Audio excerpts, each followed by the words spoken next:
Frühlingsrahmpasta macht mal selber. Bandnudeln in cremiger Champignon-Rahm mit Schweinefilets. Oh ja, schau dir ein Video an. Unbedingt. Tag zusammen. Hallo. Ich mache hier gerade ein bisschen Rapsöl in die Panne und schalte mal unser Kochfeld ein. Denn heute wird wieder gekocht. Richtig. Wir war ein bisschen Pause, ne? Ja. Ja. Muss auch mal sein. Oh, die war gut. Ja, da ist im Hintergrund ein bisschen was passiert. Wir haben ein bisschen auf unserer Homepage gebastelt. Ne? Ja. Hatten noch ein bisschen Urlaub. Ja. Und auch andere Sachen, die jetzt keinen Mal angehen. Richtig. Und passend zum Wetter gibt es heute eine richtig leckere Frühlingsrahmpasta mit Schweinefilet. Richtig. Ich mache gerade ein bisschen Platz. Jetzt habe ich so schön das Brettchen angerichtet. Und jetzt wird alles wieder quer durch die Gegend gestellt. Wir haben ja auf jeden Fall ein wunderschönes Schweinefilet. Das hat meine Frau schon pariert, einfach damit es schneller geht. Ich habe mich dran versucht, sagen wir mal so. Hast du gut gemacht, sieht gut aus. Also, Aber war auch gar nicht viel wegzuschneiden. ja. Und dann merkst du, wenn du einen guten Metzger hast, dann Richtig. ist das schon pariert, wie es sein soll. Ne? Ich mache jetzt hier dran noch ein bisschen Salz. Wieso? Einfach für den Geschmack schon dran zu bringen. Ja, und du sagst ja immer, das gibt in der Pfanne noch mal ein bisschen mehr Kruste, oder? Wenn du das ein bisschen einziehen lassen würdest, kommt dieser Fleischsaft raus. Und dann habe ich das Gefühl, da kommt immer ein bisschen mehr Kruste dran. Ja, das ist richtig. So. Jetzt wasche ich mal gerade die Finger. Willst du den ganzen braten heute oder soll man den Mittellangs kloppen? Ist mir eigentlich egal. Ich mag beides ganz gerne. Fühl dich frei. Ich wasche mal gerade die Finger, das können wir gerade mal ausdiskutieren. Sieht man das Gesicht von ihm jetzt gut? Er hasst das, wenn ich sage, fühl dich Ja, frei. ja. Und genau deswegen mache ich das so Ja, gerne. das ist klar. Ich glaube wirklich, wir schneiden den Mittellangs. Ohne Mach Scheiß. das. So, dann brauchen wir ein Schaffmesser. So, ja.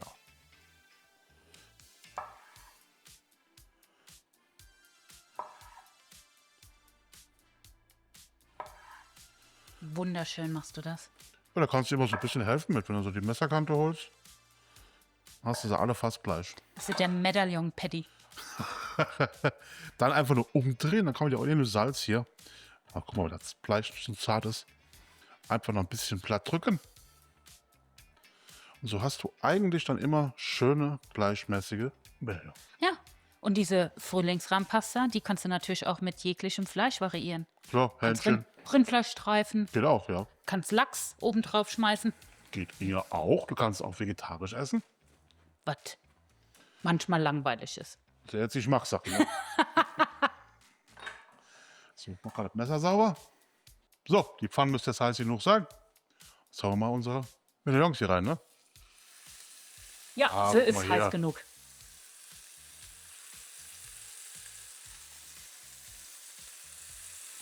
Und jetzt wie immer liegen lassen. Also wir wollen eine Kruste da dran, wir wollen jetzt hier keine große Schüssel drum machen und immer wieder hin und her drehen. Nein, liegen lassen, schön Kruste ziehen lassen, maximal 1-2 Mal wenden, gut ist. Amen. So, ich würde sagen, wir schauen mal, wa? Riecht nämlich schon gut. Ja, guck mal hier. So muss das aussehen. Ja, das kann man so machen, ne? Und schickt mal die Hitze ein bisschen runter. Aber Schweinemedaillons erinnern mich ja immer an meine Kindheit, ne? Immer wenn wir irgendwohin essen gegangen sind, egal wohin, einer hat immer ein Medaillonpfännchen gegessen wird oder so. Einer hat sie mit Pfefferrahmsoße oder in der Pfanne mit Champignonrahm oder mit Ja. sonst was gegessen, aber Schweinefilet war immer dabei. War so ein All-Time-Favorite. Ja. Ne? Wobei ich esse es auch wirklich gerne. Ich auch. Bei mir Es gab muss es, aber gut sein. ja, als Kind merke ich immer, wir hatten hier früher mal einen alten Gasthof im Dorf und da gab es immer zur Spargelzeit und Spargelfiletpfännchen.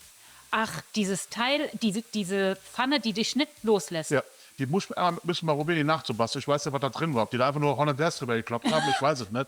Ja, da war da Filet drin, Spargel, der war definitiv kaputt gekocht. Das war ja früher so.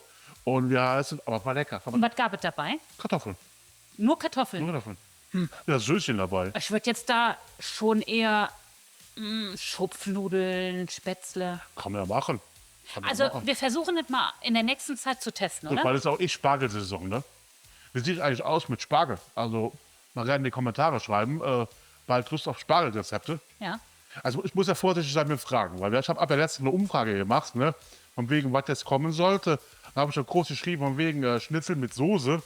Und Dann mussten wir doch noch eine Woche Urlaub machen. richtig. Und deshalb ist jetzt Schnitzel mit Soße erstmal nach hinten geschoben. Kommt auf jeden Fall noch, ist nicht vergessen, weil da hat auch die meisten Abstimmungen bekommen. Ne? Ja. Also, Nee, wir haben ja noch ein paar Sachen in der Pipeline, aber wir wollten jetzt noch was dazwischen quetschen, wie hier diese Frühlingsrahmpasta, die jetzt Richtig. unheimlich gut passt. guck mal hier. Aber das brätst du jetzt auch nicht durch, sondern lässt das Fleisch ein bisschen ziehen, ne? Richtig. Gerade mal von der Seite hier ein bisschen, überall ein bisschen Kruste dran ist. Und dann reicht es eigentlich schon. Und guckt mal hier. Ja, da eben alles weggeräumt von mir und jetzt wieder hier alles neu arrangiert. So viel dazu, ne? Normalerweise so, sagt man immer so zwischen 58 und 62 Grad. Und wie heißt es, ich peile immer gern so 60 Grad an. Sind wir bei 44, richtig? Ja, richtig. Ich wollte auch von allen Seiten einmal ein paar bisschen durchschwenken. Den Rest lasse ich das einfach nur nachziehen. Dann passt das, weil Fleisch immer noch so 3-4 Grad locker nachzieht. Deswegen nie in der Pfanne komplett durchziehen lassen. Oder fertig braten oder wirklich ein bisschen nachziehen lassen. Aber Schweinefilet darf ja auch, wie gesagt, ein bisschen leicht rosa sein, Ja. wenn es ein gutes Fleisch ist und frisches Richtig, Fleisch. Richtig. Das wissen viele nicht. Also Schweinefilet, wenn du ein gutes Schweinefilet hast, was wirklich frisch und gut ist, da kannst du auch wirklich rosa und zart braten. Aber halt nicht so wie bei einem Rumpsteak, Nein, so nicht- richtig nicht- medium, nein. sondern zart rosa, ne? Weil, wie gesagt, je besser die Qualität ist, desto rosarer kannst du Schweinefleisch auch Ja. essen. Ne? Ja. Du kannst ja sogar Hähnchen. Ich glaube, das ist im japanischen oder chinesischen Raum. Die essen sogar Hähnchen rare, wenn das sehr frisch ist. Das Ja, nee, geht. nee, danke. Geht bei eigentlich fast jedem Fleisch geht es wirklich, wenn es wirklich gute Qualität ist. Ja, aber bei Geflügel bin ich raus. Nein. Flügel ist so ein Reizthema. Jetzt die ganze Sache raus. Wie gesagt, ich tue die jetzt relativ eng beisammenlegen und dann ziehe ich noch schön nach. Dann passt das gleich von der Temperatur. Und um die 60 Grad bist du immer super safe. Pfanne mache ich direkt wieder heißer. Aber da kommt jetzt zuerst mal kein neues Fett dazu. ne? Nein, weil wir braten jetzt unsere Pilze an. Das Fett ist fast komplett weg. Und den Geschmack in der Pfanne will ich ja behalten. Deswegen wische ich hier gar nicht aus jetzt, weil es hat der tolle Geschmack vom Fleisch dran. Und jetzt einfach nur die Pilze da rein. Wir haben jetzt hier braune Champignons. Richtig. Und die jetzt auch wieder liegen lassen, wirklich, dass die ein bisschen Geschmack gehen. Aber in der Zeit, wo die liegen bleiben, kannst du doch ein bisschen einen Einblick geben in unsere neue Homepage. Eigentlich ja. Also sind da fast auf den letzten Zügen. Dieses in der Qualitätskontrolle, fiel mir meine Frau gut drüber. Und wir heißen, wir haben da ein paar ganz tolle Sachen drin. Weil wir hatten da auch eine Umfrage gestartet und haben gesagt, was wollt ihr drin haben? Und wir haben jetzt auch einen Einkaufsplaner drin, ein Wochenplaner ist mit drin. Gut, Kalorien und so werden auch gezählt. Und heißt, Ja, und du bekommst je nach Saison auch angezeigt, Richtig. welche Sachen momentan on vogue sind. Richtig. Und bekommst auch angezeigt, welche Rezepte wir dazu haben. richtig. Also das ist wirklich auf unserer Homepage so. Mittlerweile haben wir da fast 500 Rezepte da drauf. Und dann ist da wirklich ein Saisonkalender mit drin. Und dann kannst du da drauf gucken, alles klar, zum Beispiel jetzt Champignons. Und dann kriegst du alle Rezepte angezeigt mit Champignons. Ja. Also ich denke, das wird ganz schön. Und du hast sogar daran gearbeitet, dass du dir das aufs Handy als App so ein bisschen ähnlich wie laden eine App. kannst. Also du wie kannst eine App. richtig. Am Handy sieht die Homepage dann wieder ein bisschen anders aus. Also damit du auch mit einkaufen gehen kannst und dann so sagen, ich habe meine Einkaufsliste. Seid gespannt. Ich denke noch 1-2 Wäschchen. Und ich denke, wir machen dazu das ein oder andere Short, Ja. damit auch jeder sehen kann, was neu ist Oh und ja. wie man es nutzt. Richtig. Weil der Mehrwert soll ja wirklich da sein. Und da haben wir echt viel, viel Herzblut Oh reingesteckt. ja. Ihr könnt sogar in Zukunft, wenn ihr unsere Sachen nachkocht, Bilder hochladen, wie ihr Essen aussah, was ihr nachher gekocht habt. Ich glaube, das ist so ganz witzig. So. Die Pilze kommen langsam, hörst du auch. Aber ich lasse die auch erstmal wieder liegen jetzt, weil Pilze sollen so ein bisschen pfeifen. Und dann, wenn die so ein bisschen anfangen zu pfeifen, dann weißt du, alles klar, die kriegen die richtige Temperatur. Und wenn du jetzt zu lang kochen lässt, dann werden das so Mini-Pilze. Also ruhig, kräftig von allen Seiten und dann wieder raus. Ja, und die werden letschig, ne? Das ist schon minimales Pfeifen. Und auch wichtig, ich eben immer ohne Fett und Öl anbraten, weil da ziehen die auf. Weil die nur matschig von. Also Pfeifen ist übertrieben, ne? Da hast du jetzt kein Panflötenkonzert. Das ist eher so Keine ein, Orgel. das ist eher so ein Quietschen. Wobei das schlimmste Quietschen in der Pfanne hatten wir doch mal mit diesem Käse. Halloumi oder wie der Halloumi. hieß? Heiliger Also der Bimbam. quietscht zweimal in der Pfanne und im Mund. Also da war es ja angenehmer, mit Kreide über die Tafel zu gehen. Das hier reicht mir jetzt. So hole ich die jetzt auch wieder raus. Die wirklich nur Farbe haben. Jetzt kommen hier unsere Zwiebeln Und die rein. Butter, oder? Erst die Zwiebeln. Okay. Ach, weil sonst ist die Butter nachher weg, wenn das Mehl kommt, ne? Richtig. Du musst jetzt ein bisschen aufpassen. Ich mache das jetzt extra so, weil wenn ich jetzt die Butter schon mit rein schmeißen würde, weil wir wollen einmal wirklich normale Butter, kein Butterschmalz, dann könnte passieren, dass die Butter verbrennt. Und deshalb will ich gerade, dass die Zwiebeln gerade ein bisschen andünsten. Ein bisschen Geschmack bekommen. Du musst halt nur aufpassen jetzt, dass sie nicht zu dunkel werden.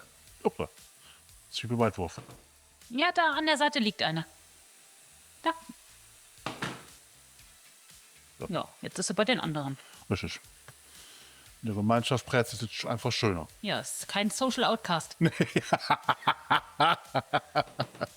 Das passt mir jetzt schon. Jetzt kommt hier unsere Butter rein. Gute Butter. Und da jetzt ein bisschen aufpassen, wie gesagt, dass die nicht verbrennt.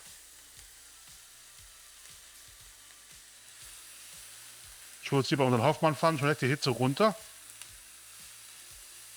Und die genauen Mengenangaben zum Rezept bekommt Klar. ihr natürlich wieder auf unserer Homepage.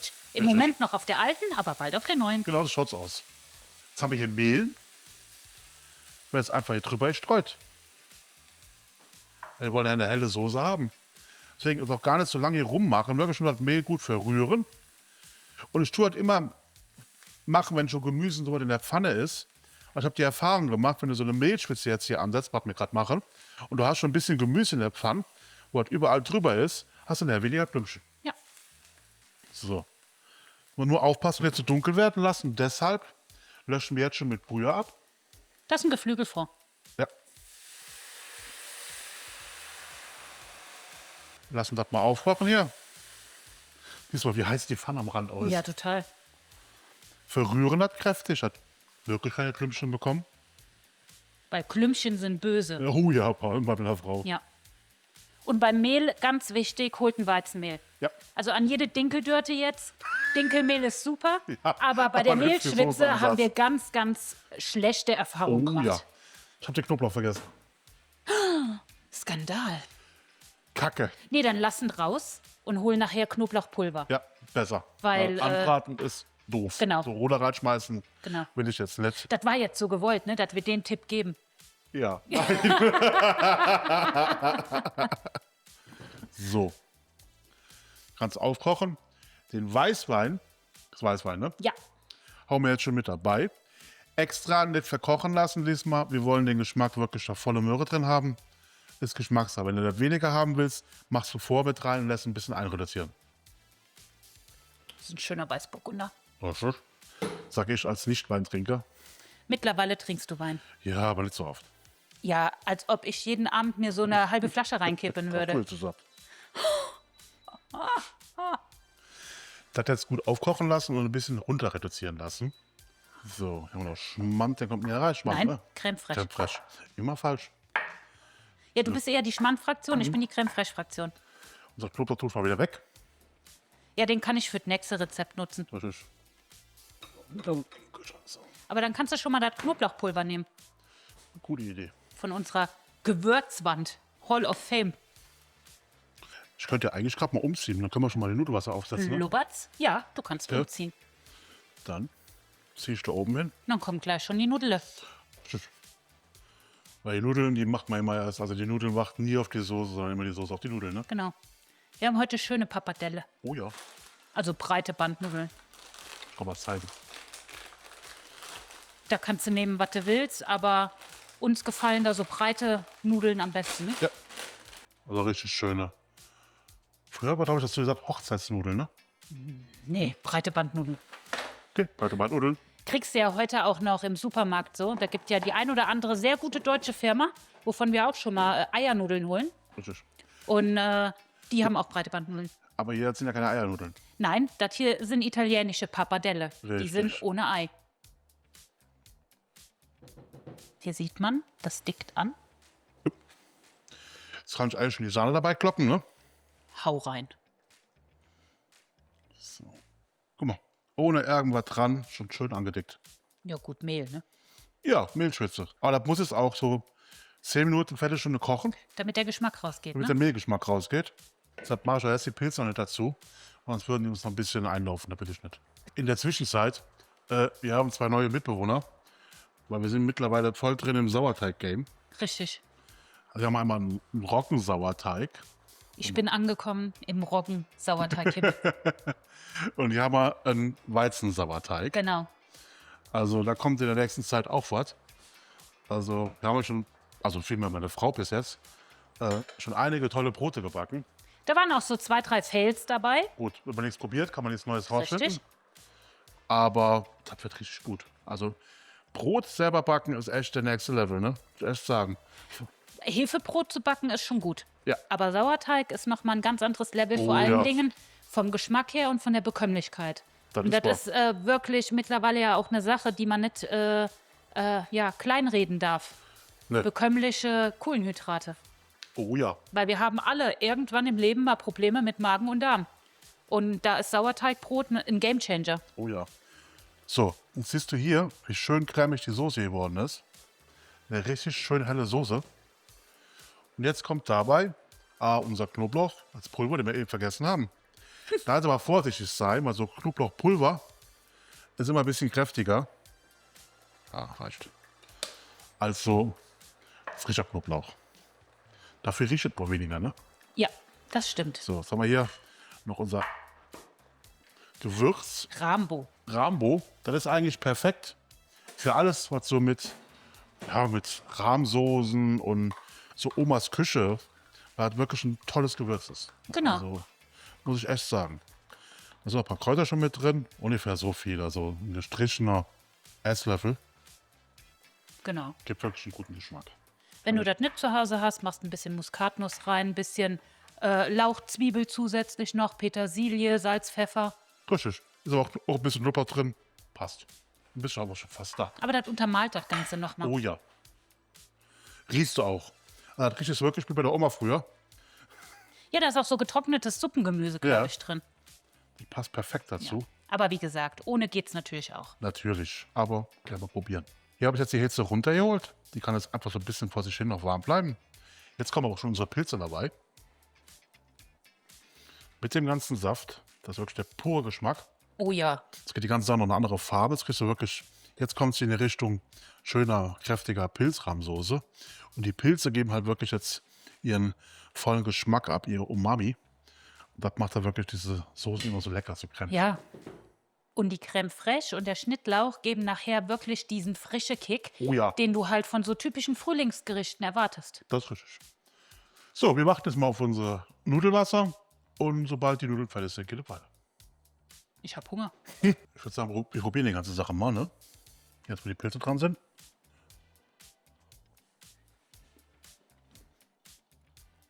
Oh ja. Oh ja. Da fehlt wirklich nur ein bisschen Salz, ein bisschen Pfeffer. Aber wirklich nicht die Welt. Ja, geht genau in die richtige Richtung. Oh, lecker. Dabei nachher schön die Nudelkes und die Schweinefilet. Oh ja. Die Schweinefilet. Die Schweinefilet. Ich habe aber heute auch so Wortfindungsstörungen, ne? Ja, hat man Ich habe heute schon so einen Schiss geredet. Gut, dafür brauchst du eigentlich keine Wortfindungsstörung, ne? So, sei froh, dass jetzt die Kamera läuft. Creme fraiche kommt gleich dabei, Salz und Pfeffer kann weg, Gewürze können auch weg. Ich würde sagen, wir rollen mal beisammen, wa? Du, Oder ich? ich bleib einfach hier stehen und guck dir zu. Das macht am meisten Spaß. Ach ja, übrigens, und der Schnitti hier, der ist schon aus unserem Garten, Oh ja. aus unserem Hochbeet. Das war die Reste vom letzten Jahr, ne? Du Dolles. Ja, der ist ja vom letzten Jahr noch drin geblieben, aber der ist jetzt wieder am Blühen. Das Die meine ich. Pflanze, ja, die ist jetzt gewachsen und die Ja, blüht auch gewachsen. schon fast. Ja. Das heißt also frischer Schnittlauch aus unserem Beet und nicht von letztem Jahr eingefrorener. Nein, aber die Pflanze ist ja vom letzten Jahr, das meine ich, ja. Der hat den Hei, hei, Winter hei. überlebt. Wie so einfach, wenn es auch kompliziert geht, ne? Aber weißt du, was das ist? Das ist So passiert es, wenn das winterharte Pflanzen sind. Klugscheißen. Das Pluggering. Blubberring. Ach Gott.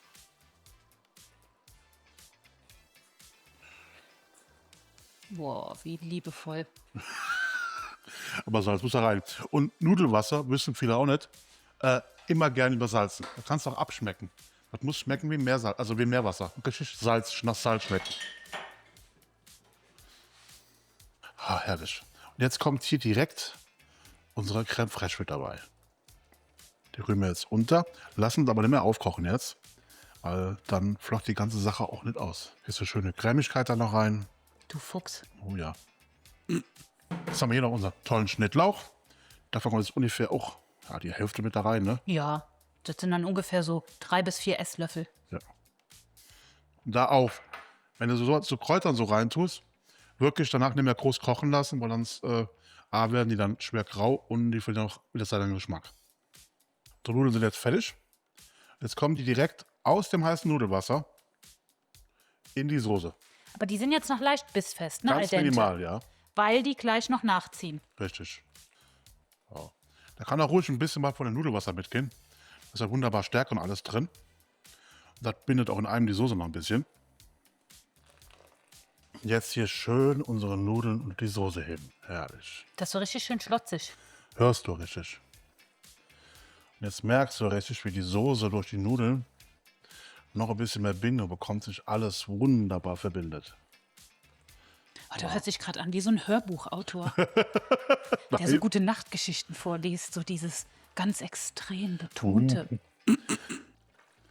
Muss das ein bisschen sich Zeit lassen beim Umrühren, damit auch überall Soße dran ist. Ja, und damit man nicht alles bewutzt. Das mach ich eh. Das ist jetzt das Schwierigste am ganzen Rezept, Ja. ne? Das irgendwie in den Teller zu manövrieren. Ohne die ganze Küche zu versauen und noch alles nur drauf zu kriegen. Und dass der noch einigermaßen schön aussieht. Ja, wehrt sich. Jetzt oben drauf noch ein paar Pilzchen. Da kommt doch Freude auf, das hier. Das ist wirklich ein tolles Gericht. Oh ja. So sieht die ganze Sache jetzt aus. Jetzt oben drauf schon mal ein bisschen Schnittlauch, Petersilie. Noch ein bisschen Grün dran zu haben. Jetzt legen wir da drauf 1 oder 2 und das Schweinefilet.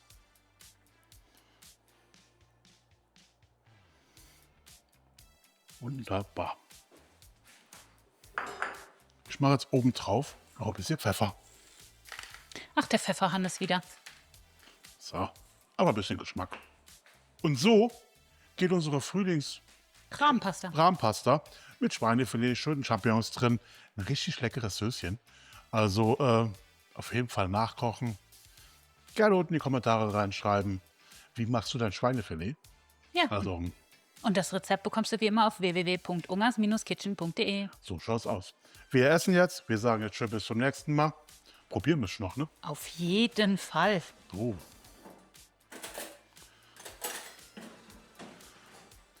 Ich habe so Schweinefilet an. Upsa. Ja, das geht in der Schüssel nicht so gut. Ne? Aber die meisten interessiert ja eh der Gargrad. Ja, guck mal hier.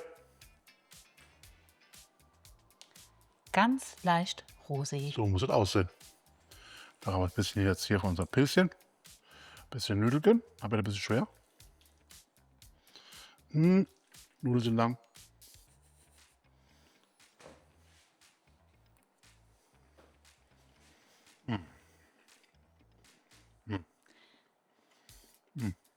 Das Wohlfühlessen, ne? Richtig gut. Ciao.